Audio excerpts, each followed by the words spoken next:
পূর্বাঞ্চলের বুকে আতপুরের রাজবাড়ি তথা ঘোষ বাড়ির রথযাত্রা উৎসব অতি প্রাচীন।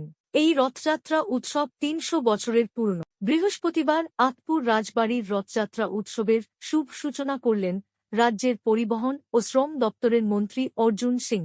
তিনি জানান, রাজবাড়ির এই রথযাত্রা উৎসব ৩০০ বছরের প্রাচীন। শতাধিক বছরের প্রাচীন রথযাত্রা কমিটিগুলোকে সরকার ৫ লক্ষ টাকা করে আর্থিক অনুদান দিয়েছে। মন্ত্রীর দাবি, আগে রাজারা কিংবা জমিদারেরা রথযাত্রা উৎসব করতেন, যদিও অনেক আগেই দেশে রাজা ও জমিদারি প্রথার অবলুপ্তি ঘটেছে। ফলস্বরূপ রাজ পরিবারের বংশধর কিংবা জমিদারদের উত্তরসূরিরা পারিবারিক রথযাত্রা উৎসব এখনও বজায় রেখেছেন। তিনি বলেন, সনাতনী ধর্মকে বাঁচাতে সরকার সমস্ত ধরনের উদ্যোগ নিচ্ছে। পিছিয়ে পড়া সনাতন ধর্মকে জাগিয়ে তোলা হচ্ছে।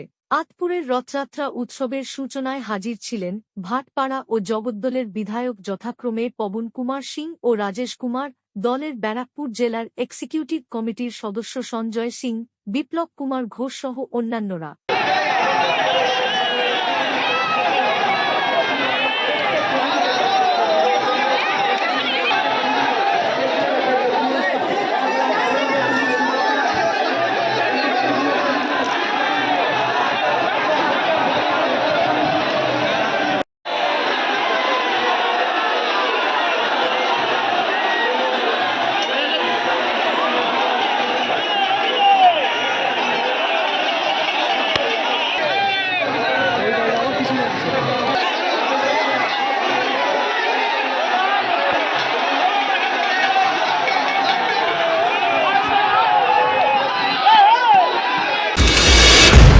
ব্যারাকপুর জেলাতে ৩টে রথ আছে, যেটা ১০০ বছরের উপরে, তার মধ্যে এটা ৩০০ বছরের আছে পুরনো।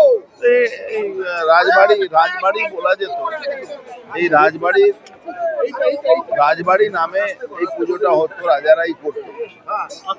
এবার আমাদের গভর্নমেন্ট ৫ লাখ টাকা করে ১০০ বছরের উপরে যে রথ আছে ৫ লাখ টাকা করে আমাদের সরকার অনুদান দিয়েছে, যে ১০০ বছরের পুরনো রথ।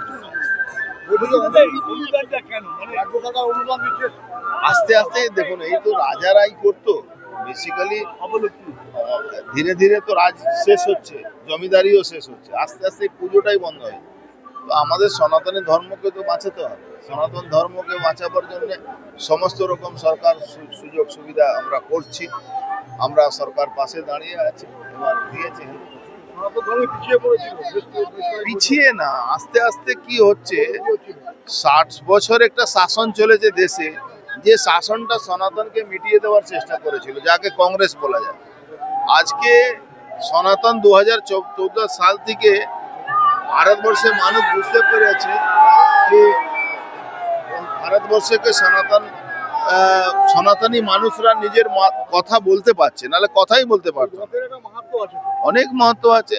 ভগবান জগন্নাথ, সুভদ্রা, আমাদের বলরাম, তাকে মাসি বাড়ি যান, এই একটা পরম্পরা জানা উচিত। আমাদের সিলেবাসে আমাদের এই সাবজেক্টগুলো আনা উচিত।